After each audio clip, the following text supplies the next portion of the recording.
Hello everyone, मेरा नाम है शुभम दुबे। स्वागत है आप सभी का मेरे यूट्यूब चैनल शुभम की पाठशाला में। तो दोस्तों, हम लोगों ने अपना मॉस का सब्जेक्ट स्टार्ट किया था और जहां पर आज की इस वीडियो में हम जो टॉपिक पढ़ने वाले हैं वो है हुक्स लॉ। ठीक है, तो चलिए आज की इस वीडियो को हम स्टार्ट करते हैं और आज की इस वीडियो में हम जो टॉपिक देखेंगे वो है हुक्स लॉ। ओके, तो चलिए वीडियो को स्टार्ट करते हैं। तो देखिए हुक्स लॉ क्या कहता है। ठीक है, हुक्स लॉ क्या कहता है कि according to Hooke's law stress is directly proportional to strain up to proportional limit with in the elastic limit. ठीक है, तो ये डेफिनेशन को आप याद रखिएगा। ठीक है, और जिसमें ये वाला जो पॉइंट है इसको इंपॉर्टेंट आप याद रखिएगा। क्या कह रहा है, according to Hooke's law stress is directly proportional to strain, और ये वाला जो लाइन है इसे इंपॉर्टेंट रखिएगा, up to proportional limit with in the elastic limit. इसे मैं समझाऊंगा आपको, लेकिन ये वाला पॉइंट आप याद रखेंगे। क्यों? क्योंकि ये पॉइंट बहुत इंपॉर्टेंट हो जाता है। ये आपके कंपटीशन एग्ज़ाम में कई बार पूछा गया है कि आपका जो हुक्स लॉ है वो कहाँ तक वैलिड होता है। ठीक है, तो आपका जो हुक्स लॉ है वो वैलिड होता है प्रोपोर्शनल लिमिट तक। ठीक है, प्रोपोर्शनल लिमिट तक। ठीक है, तो ये लाइन आप याद रखेंगे कि आपका हुक्स लॉ जो है वो आपका वैलिड होता है up to proportional limit with in the elastic limit. ठीक है, तो चलिए देखते हैं इसको और अच्छे से समझेंगे इस लाइन को। अब देखिए क्या कह रहा है कि stress is directly proportional to strain. ठीक है, स्ट्रेस को हम लोग किससे डिनोट करते हैं? सिग्मा से। और स्ट्रेन को किससे डिनोट करते हैं? एप्सिलॉन से। क्लियर है यहाँ तक? अब देखिए हम जानते हैं कि जब भी हम प्रोपोर्शनैलिटी का साइन हटाते हैं, ठीक है, तो एक कांस्टेंट आता है, इक्वल टू में रखते हैं तो एक कांस्टेंट आता है। ठीक है, यहाँ भी एक कांस्टेंट आया ई। ठीक है, अब ये ई होता क्या है? ये ई होता है आपका, इस ई को हम कहते हैं इलास्टिक लिमिट, इलास्टिक कांस्टेंट। ठीक है, इलास्टिक कांस्टेंट, इस कांस्टेंट को हम कहते हैं इलास्टिक कांस्टेंट, और इसे ही हम क्या कहते हैं? Young's modulus. यंग्स मॉड्यूलस, और इसे हम क्या कहते हैं? Modulus of elasticity. ठीक है, मॉड्यूलस ऑफ इलास्टिसिटी भी कहते हैं इसे। और हम किस तरीके से लिख सकते हैं इसे? हम और अगर एक तरीके से लिखे तो क्या लिख सकते हैं? इलास्टिसिटी के टर्म में लिखे तो स्ट्रेस बाय स्ट्रेन। ठीक है, तो मॉड्यूलस ऑफ इलास्टिसिटी क्या होता है? मॉड्यूलस ऑफ इलास्टिसिटी होता है स्ट्रेस बाय स्ट्रेन। ठीक है, यहाँ तक की चीज़ समझ में आई? क्या कह रहा है हुक्स लॉ? हमें क्या कहता है कि up to proportional limit stress is directly proportional to strain. जब हमने प्रोपोर्शनैलिटी का साइन हटाया तो यहाँ पर एक कांस्टेंट आया जिसे हम क्या कहते हैं? इलास्टिक कांस्टेंट, या फिर यंग्स मॉडुलस, या फिर मॉड्यूलस ऑफ इलास्टिसिटी हम इसे कहते हैं। ठीक है, और इसे हम कैसे लिख सकते हैं? कुछ इस तरीके से। ठीक है, अब देखिए ये जो है, ये जो कर्व है, अब इसको समझते हैं, इस लाइन को up to proportional limit with in the elastic limit को हम समझते हैं। ठीक है, क्या कह रहा है ये स्ट्रेस स्ट्रेन कर्व है किसका? माइल्ड स्टील का। ठीक है, किसका स्ट्रेस स्ट्रेन कर्व है? ये माइल्ड स्टील का, माइल्ड स्टील का। और माइल्ड स्टील को हम लोग क्या कहते हैं? Fe250। ठीक है, अब देखिए इस स्ट्रेस स्ट्रेन कर्व को हम लोगों ने समझा हुआ है डिटेल में। हम लोगों ने इस स्ट्रेस स्ट्रेन कर्व के ऊपर मैंने वीडियो बनाया हुआ है, आप जाकर के देख सकते हैं। ठीक है, हमें यहाँ सिर्फ 2 पॉइंट का काम है। तो देखिए यहाँ तक को हम क्या बोलते हैं? इस पॉइंट, जैसे यहाँ पर कुछ पॉइंट्स होते हैं, ये ए बी, ये सी, ये सी डैश, ये डी और ये ई। ठीक है, ये जो पॉइंट होता है ए पॉइंट, मुझे इस ए और बी पॉइंट का काम है। क्यों? क्योंकि ये जो पॉइंट ए होता है इसको मैं क्या कहता हूँ? प्रोपोर्शनल लिमिट, प्रोपोर्शनल लिमिट, या फिर ऐसे ही हम क्या कहते हैं? Limit of proportionality.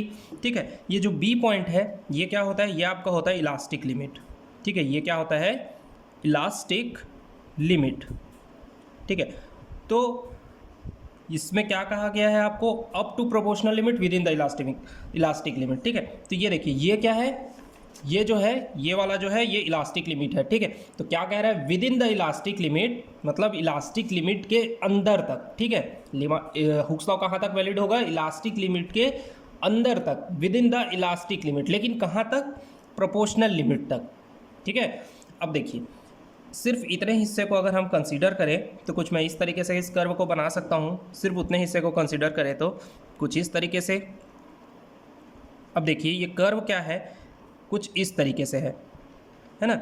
मतलब यहाँ तक तो स्ट्रेट लाइन है, ये स्ट्रेस स्ट्रेन का कर्व है, इधर स्ट्रेस है इधर स्ट्रेन है, ये प्रोपोर्शनल लिमिट है, ये इलास्टिक लिमिट है। अब देखिए आप देख सकते हैं, अगर इसको इतने हिस्से को, सिर्फ इतने हिस्से को मैं बड़ा करके देखूँ, ये वाले हिस्से को यहाँ पर मैंने बनाया है, तो आप देख सकते हैं कि यहाँ तक क्या है, ये लाइन क्या है, कर्व क्या है, सॉरी ये जो ग्राफ है, ये स्ट्रेस स्ट्रेन ग्राफ जो है, ये क्या है, ये स्ट्रेट लाइन है, और इसके बाद क्या है, ये कर्व हो जाता है। ठीक है, तो यहाँ मैं एक लाइन ड्रॉप करता हूँ, यहाँ मैं एक लाइन ड्रॉप करता हूँ, और यहाँ एंगल क्या बन रहा है, थीटा। अब इतने हिस्से को और अच्छे से बना लेते हैं, स्ट्रेट लाइन तक के हिस्से को, तो कुछ इस तरीके से दिखेगा। प्रोपोर्शनल लिमिट तक का ये ए हो गया, limit of proportionality, theta angle बन रहा है। ठीक है, तो ये देखिए अब क्या होता है, प्रोपोर्शनल लिमिट तक का क्या है, आपका लाइन क्या है, स्ट्रेट है, उसके बाद क्या है, ये स्लाइटली कर्व होने लगता है। ठीक है, इसीलिए यहाँ पर कहा गया है कि with in the elastic limit तक, लेकिन प्रोपोर्शनल लिमिट, ठीक है, इलास्टिक लिमिट के अंदर लेकिन प्रोपोर्शनल लिमिट तक आपका क्या है, ये जो आपका स्ट्रेस और स्ट्रेन जो है वो डायरेक्टली प्रोपोर्शनल होता है। ठीक है, अब देखिए इसको कंसिडर करते हैं, ये वाले को। अब ये कैसा दिख रहा है, ये ट्रायंगल के जैसा दिख रहा है ना। अगर मैं यहाँ पर एक ट्रायंगल बना दूँ, ये थीटा हो गया, तो ये क्या हो जाएगा, ये इसका परपेंडिकुलर हो जाएगा, ये इसका हाइपोटेनियस हो जाएगा, ये इसका बेस हो जाएगा, है ना। अगर इसे एक ट्रायंगल की तरह देखूँ, ये स्ट्रेस है, ये स्ट्रेन है, अब इसका परपेंडिकुलर क्या हो जाएगा, स्ट्रेस, और इसका बेस क्या हो गया, स्ट्रेन। क्लियर है। तो अगर मैं टेन थीटा के फॉर्म में देखूँ, तो टेन थीटा क्या होता है, टेन थीटा होता है परपेंडिकुलर बाई बेस, और यहाँ पर मैं क्या लिख सकता हूँ, स्ट्रेस बाई स्ट्रेन। और ये मैं क्या जानता हूँ यहाँ पर से, ये देखिए स्ट्रेस बाई स्ट्रेन किसके बराबर होता है, इलास्टिक लिमिट के। ओके, तो ये आपके लिए एक इम्पॉर्टेंट चीज़ हो जाता है, क्योंकि ये आपके कंपटीशन एग्जाम में पूछा गया है कि आपका जो मॉड्यूलस ऑफ इलास्टिसिटी है वो किसके बराबर होता है। तो आपका जो मॉड्यूलस ऑफ इलास्टिसिटी है वो टेन थीटा के बराबर होता है, ये आपको ध्यान रखना है। ठीक है, ये आपको ध्यान रखना है कि आपका जो मॉड्यूलस ऑफ इलास्टिसिटी है वो टेन थीटा के बराबर होता है। यहाँ तक की चीज़ें समझ में आई, और कैसे बराबर होता है ये हम लोगों ने देखा, यहाँ से ग्राफ से समझा उस चीज़ को। ओके, तो अब आपको समझ में आया, इस लाइन का मतलब समझ में आया। ये लाइन भी बहुत इंपॉर्टेंट है, क्योंकि आपसे डायरेक्टली पूछा गया है क्वेश्चन में, एक बार नहीं कई बार आपको पूछा गया है कि आपका जो हुक्स लॉ है वो कहाँ तक वैलिड होता है, तो वो अप टू प्रोपोर्शनल लिमिट तक का वैलिड होता है। ठीक है, चलिए, तो अब देखिए यहाँ पर से मुझे समझ में आ गया है कि जितना स्लोप इंक्रीज होगा, स्लोप जितना ज़्यादा होगा उतना ही टेन थीटा ज़्यादा होगा। अब टेन थीटा ज़्यादा होगा तो मॉड्यूलस ऑफ इलास्टिसिटी ज़्यादा होगा, है ना। ये देखिए टेन थीटा ज़्यादा होगा तो मॉड्यूलस ऑफ इलास्टिसिटी ज़्यादा होगा। अब मॉड्यूलस ऑफ इलास्टिसिटी अगर ज़्यादा होगा तो उस मटेरियल का स्ट्रेंथ भी इंक्रीज होगा।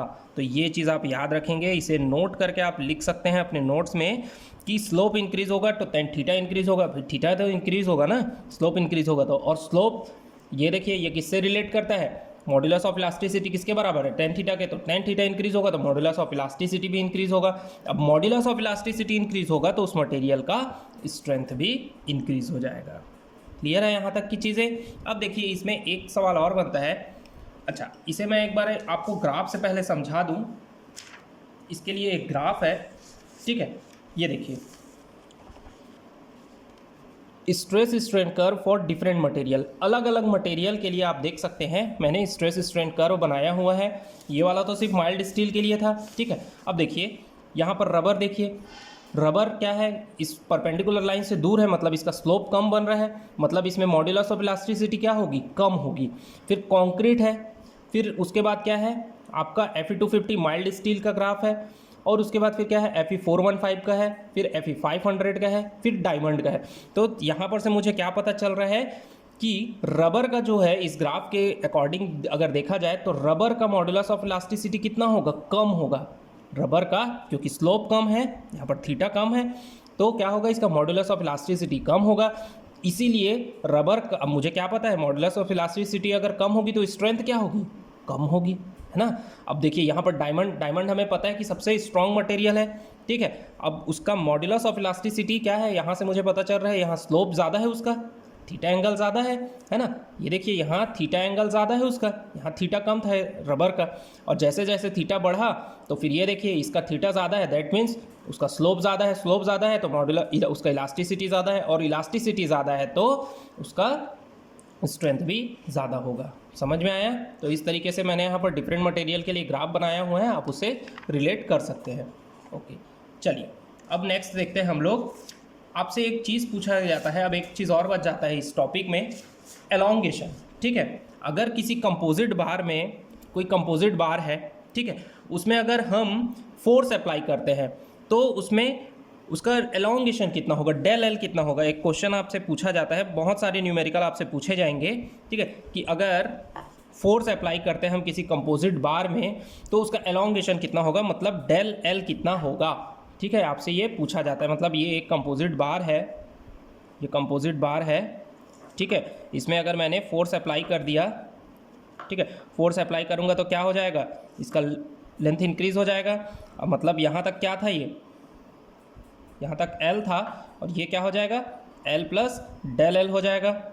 ठीक है, तो यही डेल एल की वैल्यू कितनी होगी ये हमसे पूछता है, क्वेश्चन में आपसे पूछा जाएगा, बहुत सारे न्यूमेरिकल आपको पूछे जाएंगे। ठीक है, तो ये देखिए ये कैसे निकलेगा, हमें क्या पता है, stress is directly proportional to strain. यहाँ से मुझे क्या पता चला, ये एक कांस्टेंट आ जाता है, इक्वल टू का साइन लगाते हैं तो, ठीक है, और यहाँ से मुझे पता चला था E is equal to stress by strain. Clear है यहाँ तक? अब देखिए स्ट्रेस क्या होता है, फोर्स पर यूनिट एरिया, और स्ट्रेन निकालना है इसमें लॉन्गिट्यूडनल डायरेक्शन में, तो क्या आएगा, डेल एल बाई एल। भाई जाहिर सी बात है मुझे डेल एल चाहिए, तो डेल एल बाई एल निकालूंगा। अब यहाँ पर क्या आ जाएगा, जब मैं इसे सॉल्व करूँगा, ठीक है, सिंप्लीफाई करूँगा, तो मुझे क्या मिलेगा, del L is equal to P L upon A E. ये बहुत इंपॉर्टेंट, आप इसे फॉर्मूला कहिए या इक्वेशन कहिए, ये बहुत इंपॉर्टेंट है, आपके बहुत सारे क्वेश्चन इसी में से सॉल्व होने वाले हैं। ठीक है, जब आप बुक सॉल्व करेंगे, कोई भी आप किसी भी पब्लिकेशन का बुक उठा करके देख सकते हैं, आप जब उसे सॉल्व करेंगे तो आपको बहुत सारे क्वेश्चन मिलेंगे एलोंगेशन से, जिसमें आपको पूछा जाएगा एक बार है, इसमें फोर्स लगा हुआ है, तो उसमें कितना एलोंगेशन आया है बताइए, तो वो कौन से फॉर्मूले से बनेगा, वो इस फॉर्मूले से बनेगा। ठीक है, तो यहाँ तक की चीज़ें समझ में आई। तो आज की इस वीडियो में हम लोगों ने डिस्कस किया है हुक्स लॉ। ठीक है, मैं फिर से एक बार क्विक रिवाइज करा दूँ आपको। हुक्स लॉ क्या कहता है, according to Hooke's law stress is directly proportional to strain. कहाँ तक, up to proportional limit with in the elastic limit. क्या है इस लाइन का मतलब हम लोगों ने समझ लिया है। ठीक है, यहाँ पर से देखिए stress is directly proportional to strain, equal proportionality limit हटता है, ठीक है, प्रोपोर्शन का साइन हटता है और इक्वल टू का साइन आता है, तो वहाँ पर एक कांस्टेंट आ जाता है। कौन सा कांस्टेंट आया, इलास्टिक कांस्टेंट। इसे ही हम यंग्स मॉडुलस भी कहते हैं और मॉडुलस ऑफ इलास्टिसिटी भी कहते हैं। इसे इस तरफ ट्रांसफर किया तो मॉडुलस ऑफ इलास्टिसिटी का वैल्यू मुझे क्या मिला, स्ट्रेस बाय स्ट्रेन। फिर हम लोगों ने इस ग्राफ को समझा कि कहाँ तक प्रोपोर्शनल लिमिट होता है, कहाँ तक इलास्टिक लिमिट होता है। ठीक है, प्रोपोर्शनल लिमिट तक लाइन क्या होता है, स्ट्रेट होता है, फिर उसके बाद स्लाइटली कर्व होने लगता है। ठीक है, अब आपसे क्वेश्चन में पूछा जाएगा कि मॉडुलस ऑफ इलास्टिसिटी किसके बराबर होता है, तो वो किसके बराबर होता है, टेन थीटा के बराबर होता है।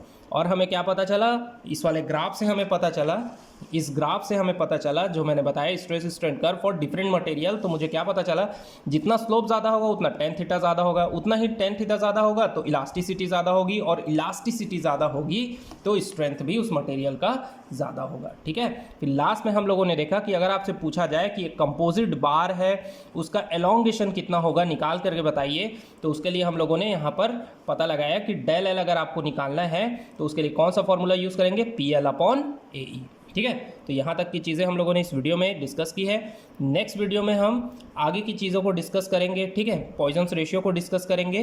तो मिलते हैं नेक्स्ट वीडियो में नेक्स्ट टॉपिक के साथ। उम्मीद है आज की इस वीडियो में मैंने जितनी चीज़ें आपको समझाने की कोशिश की है वो सारी चीज़ें आपको अच्छे से समझ में आई होगी। अगर कोई भी डाउट होता है तो आप कमेंट सेक्शन में पूछ सकते हैं या फिर हमारे टेलीग्राम ग्रुप को ज्वाइन कर सकते हैं। टेलीग्राम ग्रुप का जो लिंक है वो आपको डिस्क्रिप्शन में मिल जाएगा। आप हमारे इंस्टाग्राम को भी ज्वाइन कर सकते हैं। ठीक है, उसका भी लिंक आपको डिस्क्रिप्शन में मिल जाएगा। और अगर कोई डाउट होता है तो आप बिल्कुल पूछिए। ठीक है, और उम्मीद करते हैं आपको वीडियो पसंद आया होगा, चीज़ें समझ में आई होगी। वीडियो पसंद आए तो वीडियो को लाइक कीजिए, शेयर कीजिए और चैनल को सब्सक्राइब कीजिए, क्योंकि ये मॉस का जो सब्जेक्ट है इसमें जितने टॉपिक आपके एग्जाम में पूछे जाते हैं वो सारे टॉपिक मैं कवर कराने वाला हूँ। ठीक है, तो मिलते हैं नेक्स्ट वीडियो में नेक्स्ट टॉपिक के साथ।